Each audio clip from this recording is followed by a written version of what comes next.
Welcome back to Project Ozone 2, Kappa Mode. It has been a minute. As you can see here, I've greatly expanded my assembly table setup. I got 5 of them in total, the real big one in the middle, and he's going to have the 8 assembly tables here. Right now I'm making chipsets, and I'll have smaller ones on the edges here, probably with only three of those tables. We take a look at the simple recipe, decent amount of power. The main reason I've got these guys automated finally is for the processors from AE2. And then eventually I'm going to need all of this stuff from the assembly tables, not to mention the current bottlenecks I have using my logistics pipe setup for making these things. Taking a look at the chipset pattern here, you can see I've kind of doubled the recipe, but I've chosen to do a stack. And the main thing was I wanted to send 32 ingredients. I was running into an issue with ratios and how they're being distributed. I believe it's fixed now. So if I pop this back in the interface, of course we are using the chest to push the items over there. And then of course we're filtering the result. And for lack of a better place, I'm kind of setting this right here.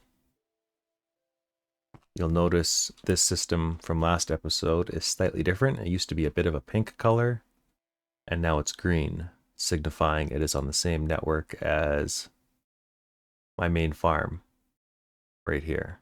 But I will get back to that. Taking a look at the ender chest over here, I should make sure to use my hammer so I don't break anything. We've got the filter with the pearl, and again with the redstone. And of course round robin's on. So by default, with no upgrades, this thing is moving 4 items per operation, per tick, whatever it is. So because I actually have 8 of these tables and it's moving 4 per tick, I decided to send in 32 pearls and redstone at a time just to make sure everything was distributed nicely. Because what would happen is if I did a smaller number like, 1 and 1, sometimes it might decide to send a pearl here and then a redstone here, and then it would just break. So since upgrading that to 32, everything distributes nicely. I suppose what people might normally do is throw a downgrade in there, and that thought just kind of occurred to me as I'm hovering over this and talking about it. Subnets. It seems every time I want to work on these or I want to talk about them, I keep kind of changing my mind as to how I want to structure them. Kind of just, I guess, a symptom of me thinking on the fly here. I wanted to do a bit of a demonstration on the green network with what my new plans were for the subnet, but I'm going to need some terminals. Witches. So that is a bummer. The resonator. Ooh. Can we make 4 of those? Oh my goodness, we can. Can we ask for, most likely, 1, 2, 3, 4 gears? So what is that, 16 gears? Okay, so we got those pieces and those pieces. We're going to have those. Vibrant crystals, 8. Wow.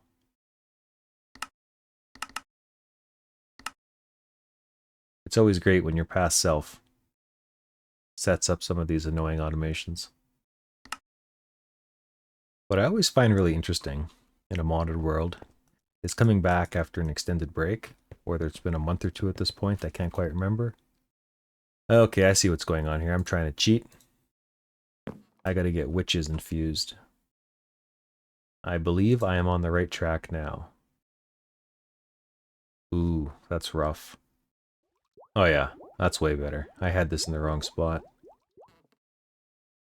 1, 2. Nice.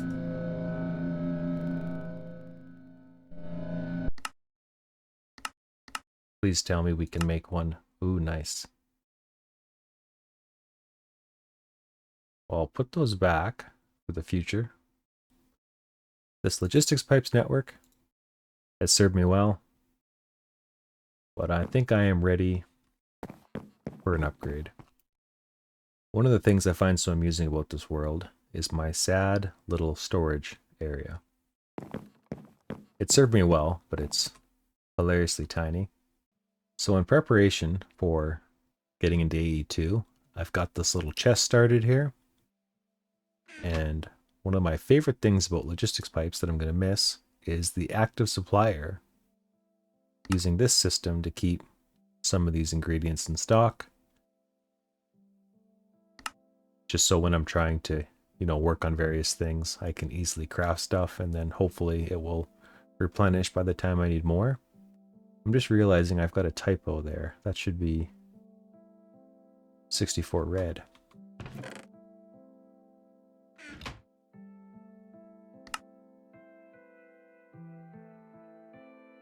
All right, back to demonstration time. Throwing up this quick P2P tunnel here. It goes up through the roof, turns into a dense ME conduit. And if we come over here, I am going to slap down that with the counterpart. I will program it and go like so. And then hopefully that stuff should come to life. And we are offline. Oh man, that took me an embarrassingly long amount of time to realize what I had done. I had this backwards. Basically, everything was flipped. So now, are we online? We are online. I didn't even have to configure it for some odd reason. If we look, we are using 0, so that's not right. Let's clear this. Let's do shift right click. Let's come down here. So that should be 5. We've got 4 crafting storages plus a terminal. We've got 5 channels there. We come back here and 5 channels. Good. Alrighty. Finally back to the green network for demonstration purposes. So the green, aka the farming subnetwork, is here. And then we have the main network, the purple one, there. All subject to change, of course.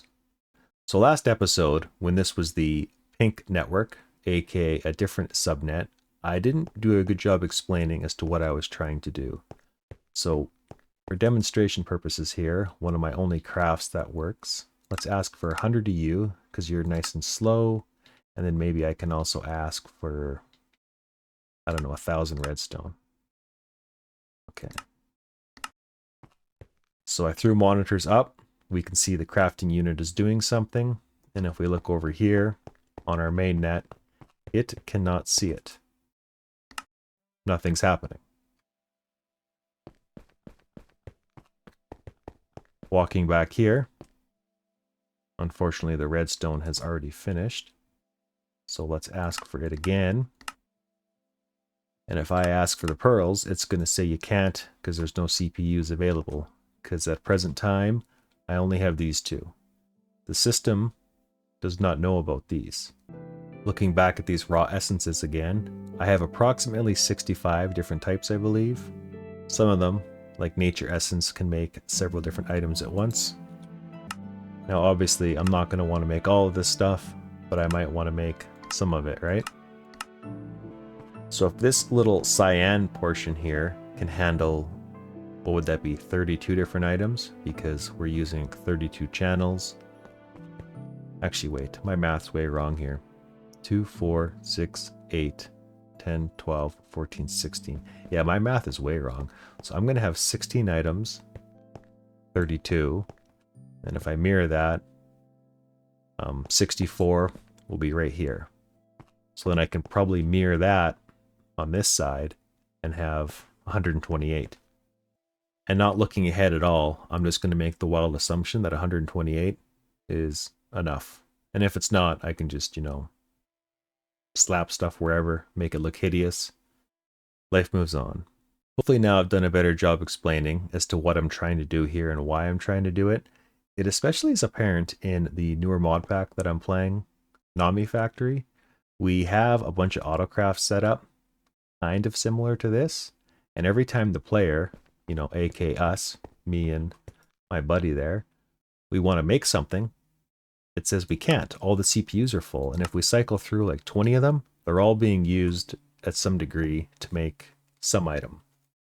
So having these items that are constantly replenishing on a subnetwork, not taking up my CPUs, it allows me, kind of more in the advanced part of the game, when I'm initiating manual autocrafts here, I'm going to have all of these crafting CPUs that I plan on hanging my walls, having them all available with these massive towers that currently on the mainnet sit completely empty.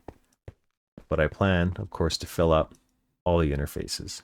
Every single one of them is accelerated. I, of course, don't plan to have, what is that, 4 times 4 is 16. I think I got a little overzealous when I was designing this, but basically it's using the full 32 channels. Weird noise from the green blocks there. And then, of course, if we go up to this dense cable, we're using 1 of 32 with the power of subnets. So I'm bringing through one channel all these 32 channels that I can unpack and rinse and repeat. I'll probably take out some of these in the middle so it's not so congested. Yes, so this main net purple network autocrafting system by design should be separate from all these essences up here that are getting turned into useful items at some threshold. I don't want to have it, you know, running indefinitely, right? I don't want the crops harvesting all the time. Which brings me to my next point, or my next problem issue that I have to troubleshoot. Originally, I thought this problem happened because I was working on my subnet and breaking the AE2 cables, and then it would lose power. And then, of course, if your level emitters that I have down below all these farms, if they lose power, you lose redstone, and then it causes the harvesters to run. I think that's only half my problem. The other half is, I think on world load, or even the single player world load, everything is off and then it turns on. So this stuff harvests when I log in, no matter if I have stuff chunk loaded. We can see here I have done a poor job chunk loading everything, but that's kind of because I'm trying to not get too crazy with that. But even the items here in the red were getting harvested when I would load in, I noticed. Originally, I thought, you know, it's because I had the cables unpowered, kind of like I do now. So these guys have ran and they've plugged. I've done this intentionally for a demonstration, and this is perfect. So the whole interface is plugged with Certus quartz right here, and it's of course also plugged. That means I can't get Fluix because the network's jammed. So let's put these back. Every single one of them is set to 30,000. That's the goal. Of course, you can see 32512 is a full 4K storage drive, but it should have stopped at 30,000. So that's why my jam is happening. It's a mixture of me breaking my network's power and also world load, I guess. But that's an easy fix. So again, green network, farming network. That's also what I have set up here. So if I throw down a storage bus and then an interface, I can easily teach it what's on the network. And I planned ahead and still forgot to include the capacity cards. It's worth noting, if you have this on insert, for example, you can't read, I guess, nothing, right? So you got to have it on either bidirectional or whatever the other one.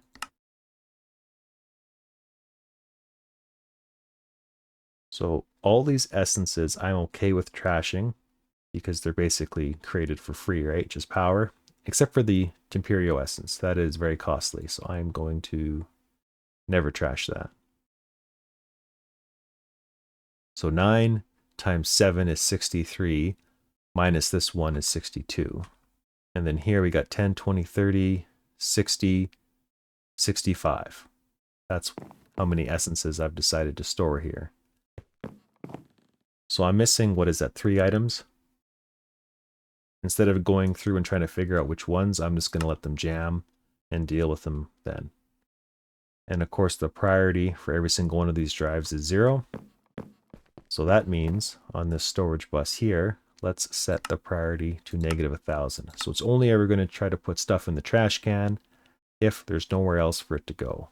And I might as well set this to insert only, and I will not click that so it doesn't disappear. Now if I break this and I throw the trash can down, all those interfaces up top that are plugged should deposit into there, and the system should not run because all the redstone emitters have everything turned off, except for, world load, or if I'm mucking about breaking things. So flying back to the Certus quartz and the Fluix seeds, we can see the interface is nice and empty. I'm sure a few of you are going to be watching this thinking, wow, you just solved a problem that you created for yourself. Yes. The red network. The red subnetwork. RedNet's something different. I don't know how much I should talk about this because I don't exactly like what I've done here with the subnetting. It's definitely going to undergo some changes. I just haven't exactly decided what I want to do yet. But if we look at the iron essence, making iron ore, this is going to be happening on my green network, right? My farming network. It's going to keep me a threshold of a certain amount of iron. What I want to happen is I want this red network to be able to pull from the green network. But to do that, it's going to have to go through the main net, which is the purple network. And I drew a bit of a picture for a previous episode. I ended up cutting because I didn't exactly finish my train of thought. I'm sure it won't be accurate, but that's kind of my brainstorming session at the time, what I was thinking about doing. A final couple of notes here. The main reasons I haven't uploaded a video for Project Ozone 2 in a while is I've been playing a lot of Name Factory with a buddy, streaming it occasionally, not recording it. But it's very hard to jump between these versions with the quality of life upgrades from, this 1.7 version to 1.12, especially JEI. But the main reason is audio issues. I've been having so many audio issues because of various things I was doing wrong. I finally, sometime on the weekend, I think it was, reached out to a YouTube buddy of mine, Tamat, and I said, help. Well, I didn't say that. I just said, man, I'm doing something wrong. And then he got me steered in a direction that I was way off track. I realized my audio is still not perfect, but I'm thinking it's a lot better than what it was. And from a few of my test recordings, it seems better. So, like I said, I got a lot of work to do, but I think it's finally good enough. I can try throwing out another video. And of course, criticism is welcome, pointers, all that jazz. In summary, massive thanks to Tamat.